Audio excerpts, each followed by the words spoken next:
पहले की बात है। एक गांव में रामू नाम का एक गरीब किसान रहता था।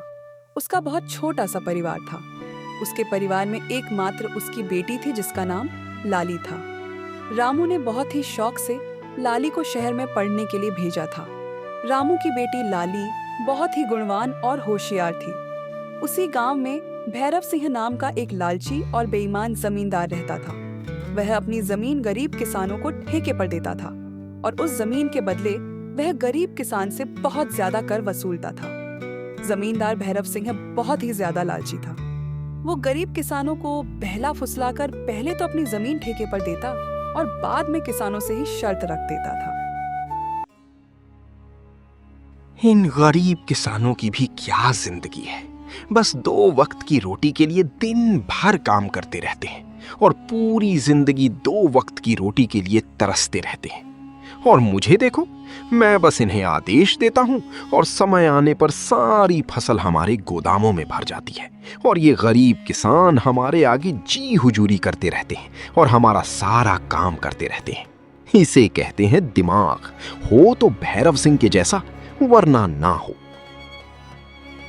हाँ मालिक, आप तो यहाँ के जमींदार हैं और किसानों को अपनी मुट्ठी में रखते हैं। इनको कैसे इस्तेमाल करना है ये आप भली भांति जानते हो। मालिक, यहाँ क्या अगल बगल के और भी गांवों पर आप ही का राज्य है। आपकी मर्जी के बिना तो एक पत्ता भी नहीं हिलता। इसीलिए तो मैं यहाँ का राजा हूँ। मैंने इन बेवकूफ किसानों को ऐसी ऐसी शर्तों पर जमीन उधार दे रखी है कि मेहनत ये करते हैं और फसल मैं अपनी मुट्ठी में कर लेता हूँ। आखिर इनकी औकात ही क्या है मेरे सामने। जमींदार अपने नौकर से यह सब बातें कर ही रहा होता है। तभी उसके पास एक रामू नाम का एक गरीब किसान आता है जो बहुत दुखी और परेशान होता है। मालिक, मैंने सुना है कि आप किसानों को जमीन ठेके पर देते हो। अरे हाँ भाई, तुमने बिल्कुल ठीक सुना है। मैं अपनी जमीन किसानों को ठेके पर देता हूँ। तो मालिक, आप मुझे भी अपनी जमीन ठेके पर दे दीजिए। मैं भी आपकी जमीन पर 1 साल के लिए ठेके पर काम करना चाहता हूँ। मेरा नाम रामू है और मैं पास के ही गांव सोनापुर में रहता हूँ। अच्छा ठीक है रामू, मैं तुम्हें अपनी जमीन ठेके पर दे दूंगा, लेकिन मैं अपनी जमीन ठेके पर देने से पहले कुछ शर्त रखता हूँ। ठीक है मालिक, मैं आपकी शर्त मानने के लिए तैयार हूँ। बताइए, आपकी क्या शर्त है? शर्त ये है कि तुम्हें मेरी जमीन पर काम करना होगा और 1 साल के बाद उस जमीन पर जो भी फसल उगेगी उसका आधा हिस्सा तुम्हारा होगा और आधा हिस्सा मेरा होगा। ठीक है मालिक, मुझे आपकी शर्त मंजूर है। जमींदार से जमीन की कागजी कार्रवाई करने के बाद रामू अपने घर चला जाता है और अगले दिन खेती करने के लिए उस खेत में पहुंच जाता है। चलो, अब जमींदार साहब से जमीन तो ले ली है, अब इसमें खेती करना शुरू कर देता हूँ। उम्मीद है इस जमीन पर अच्छी फसल होगी। मुझे इस जमीन पर बहुत मेहनत करनी होगी, तभी मेरे लिए कुछ बच पाएगा। रामू उस खेत पर दिन रात मेहनत करके फसल उगाता है। कुछ महीनों बाद गेहूं की फसल उगकर तैयार हो जाती है और रामू गेहूं की फसल की कटाई शुरू कर देता है। रामू के उगाए हुए फसलों की खबर जमींदार भैरव सिंह के कानों तक पहुंचती है। क्या मालिक, आपको पता नहीं है क्या? आज किशन अपनी फसल की कटाई कर रहा है। इस साल तो रामू ने बहुत अच्छी गेहूं की फसल उगाई है। रामू ने जो गेहूं की फसल उगाई है वो तो एकदम से लहलहा रही थी। रामू ने उसकी कटाई करना शुरू कर दिया है। क्या सच में? ये तो बहुत अच्छी खबर है कि रामू आज फसल की कटाई कर रहा है। चलो चलकर देखते हैं। इस बार तो गेहूं की फसल बहुत अच्छी हुई है। अगर आधी जमींदार साहब भी ले जाएंगे तो फिर भी मेरे पास कुछ तो बच ही जाएगा। अरे रामू, तुमने तो फसल तैयार कर दिया और इस बार की फसल तो बहुत अच्छी लग रही है देखने में। हाँ मालिक, इस बार मैंने गेहूं की फसल लगाई है। इतनी अच्छी गेहूं की फसल उगाने के लिए इस बार मैंने अपना खून पसीना एक कर दिया है। मैंने दिन रात मन लगाकर इस खेत में बहुत मेहनत की है, तब जाकर इतनी अच्छी फसल हो पाई है। इसलिए अब तो मैंने कटाई भी शुरू कर दी है। अरे ओ रामू, ये तो मेरी उपजाऊ जमीन का कमाल है। तुम्हारी मेहनत से कुछ नहीं हुआ है, उपजाऊ जमीन के कारण इतनी अच्छी फसल हुई है। तुम्हारी मेहनत हो या ना हो, फसल तो अच्छी होनी ही थी। मालिक, खेत भले ही उपजाऊ हो, अगर उसमें मेहनत नहीं होगी तो फसल कैसे उगेगी? मैंने बहुत मेहनत की है इस खेत में। ज्यादा मत बोल रामू, मेहनत तो किराए के मजदूर भी करते हैं। असली कमाई का हकदार तो वही है जिसकी जमीन है। शर्त के मुताबिक जल्दी से मेरे फसल का आधा हिस्सा निकाल। चल जल्दी कर, मुझे बहुत सारे काम हैं, मुझे वापस भी जाना है। यह कहकर जमींदार रामू से सारी गेहूं की अच्छी फसल लेकर चला जाता है और खराब फसल रामू के पास छोड़ देता है, जिसे देखकर रामू मायूस हो जाता है। हे ईश्वर, इतनी जी तोड़ मेहनत करने के बाद बस इतनी सी फसल मेरे हाथ आई है। हम गरीबों को लोग ऐसे ही लूटते हैं। इतनी मेहनत करने के बाद भी हमारे हाथ में कुछ नहीं आता है। हे ईश्वर, कब मेरी अपनी जमीन होगी? रामू इसी तरह अपनी जिंदगी काट रहा था। कुछ महीनों बाद रामू की बेटी लाली, जो शहर पढ़ने के लिए गई थी, वापस गांव आ जाती है। वापस गांव आने पर जब उसने गांव का नजारा देखा तो उसे बहुत दुख हुआ। पिताजी, हमारे गांव का ऐसा हाल क्यों है? गांव के सभी लोग दुखी और परेशान नजर आ रहे हैं। आखिर बात क्या है? लाली बेटा, इस गांव में गरीब किसान की यही किस्मत है। जमींदार भैरव सिंह जैसे लोग हमारी गरीबी का फायदा उठाते हैं। मेहनत हम करते हैं और उसका फायदा जमींदार भैरव सिंह जैसे लोग खा जाते हैं। हमारे पास ना अपनी जमीन है और ना अधिकार। हम गरीब किसान बस मेहनत करते हैं और भूखे रहते हैं। किसानों की ऐसी दयनीय स्थिति को सुनकर लाली बहुत दुखी हो जाती है। पिताजी, आप चिंता मत कीजिए। अब मैं आ गई हूँ और ये अन्याय अब और नहीं चलेगा। आज से मैं आपके साथ खेतों में काम करूंगी और उस लालची जमींदार को उसी की शर्तों में बांध दूंगी। अगले ही दिन लाली जमींदार भैरव सिंह के यहाँ पहुँच जाती है। अरे लाली, तुम यहाँ?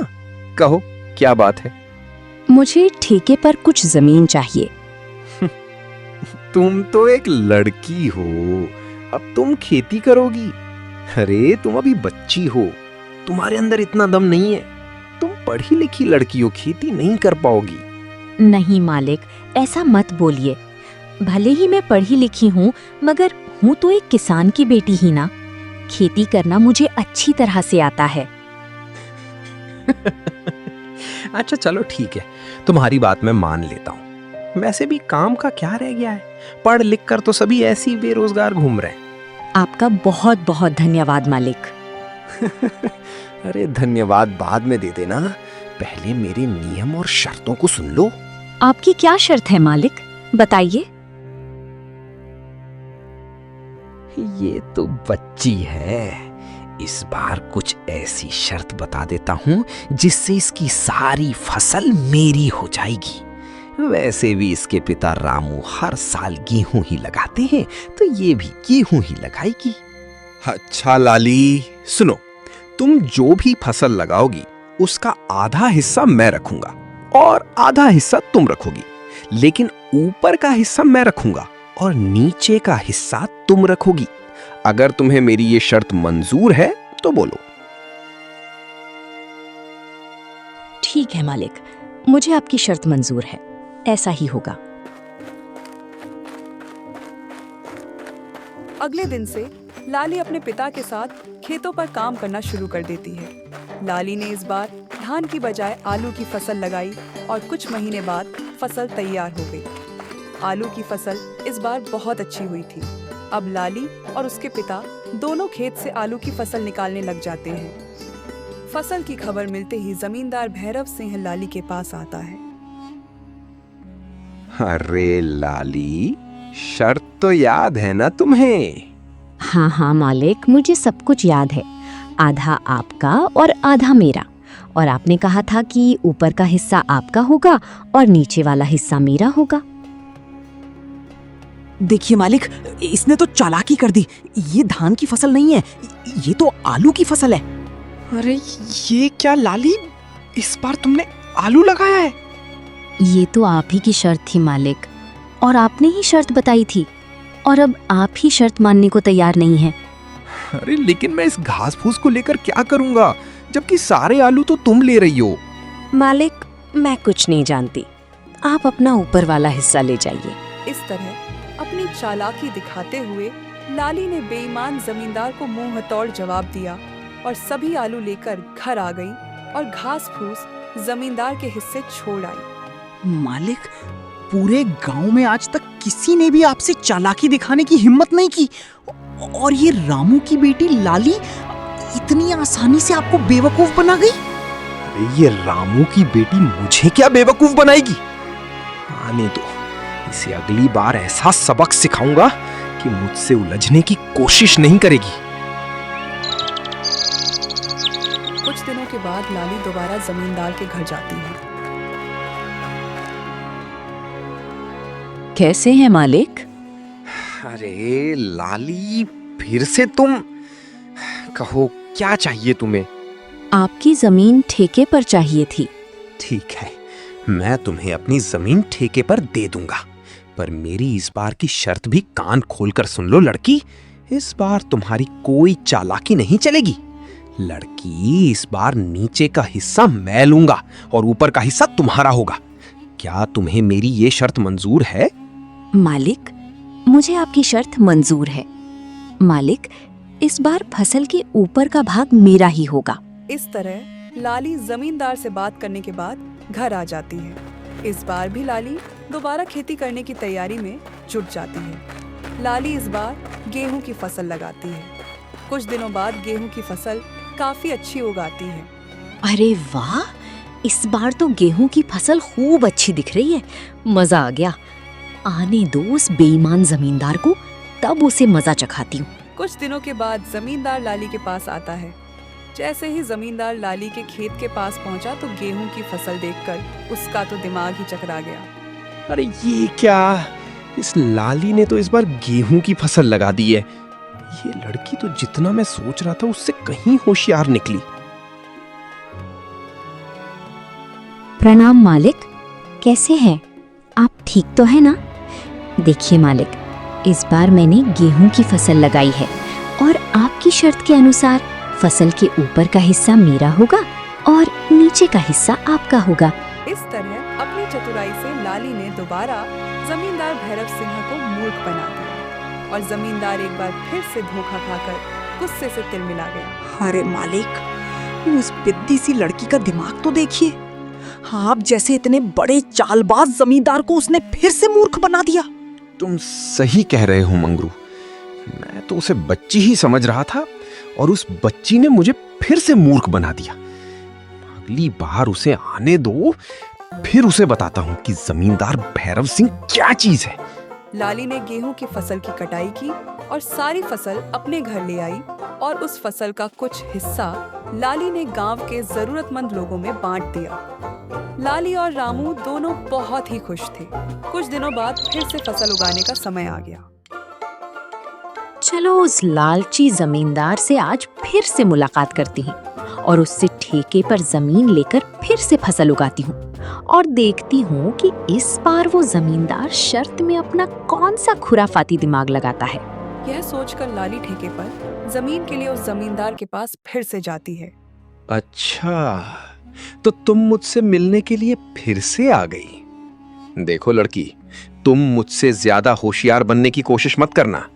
मैं भी जमींदार भैरव सिंह हूँ। मुझे होशियारी नहीं आती है मालिक, मैं तो एक गरीब किसान की बेटी हूँ। होशियार तो आप लोग हैं जो गांव के गरीब किसानों की मजबूरी का फायदा उठा रहे हैं।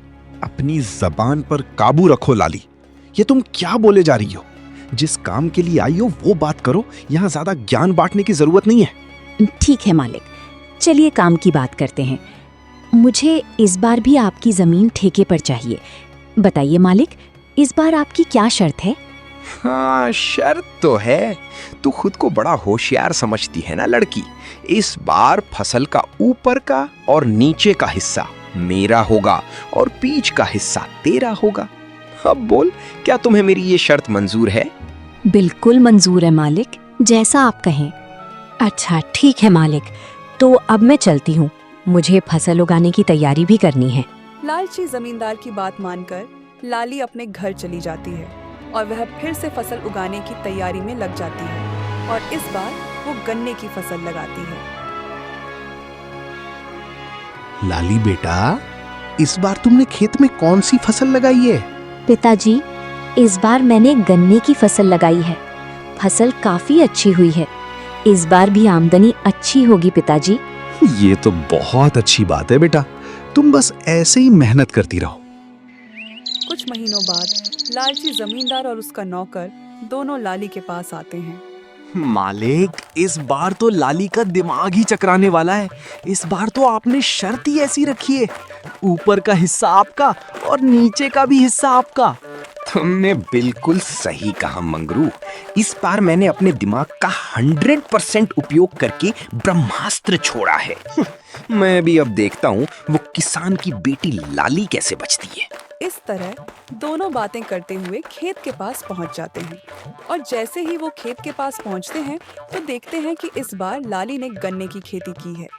मालिक, ये लाली तो आपकी भी अम्मा निकली। देखिए जरा, इस बार उसने कौन सी फसल लगाई है। अरे ये क्या, इस लाली ने तो इस बार गन्ने की फसल लगाई। अब बताओ भला, ऊपर का और नीचे का हिस्सा मेरा होगा और बीच का हिस्सा उसका होगा। मतलब इस बार भी मेरे हिस्से में घास फूस आनी है। मैं इस बार भी बेवकूफ बन गया, मान गया इस किसान की बेटी के दिमाग को।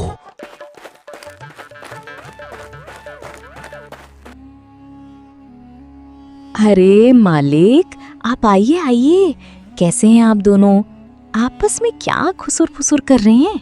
अरे वाह, एक तो चोरी, ऊपर से सीना जोरी। तुमने मुझे इस बार भी बेवकूफ बना दिया ना। नहीं मालिक, जरा मुझे भी तो बताइए कि मैंने आपको कैसे बेवकूफ बनाया है। मालिक, आप तो गांव वालों को बेवकूफ बनाते हो। देखिए मालिक, इस बार मैंने गन्ने की फसल लगाई है और आपकी शर्त के मुताबिक इस फसल का ऊपर का और नीचे का हिस्सा आपका होगा और बीच का हिस्सा मेरा होगा। अरे ओ किसान की बच्ची, मालिक को ज्यादा होशियारी दिखाने की कोशिश मत करो।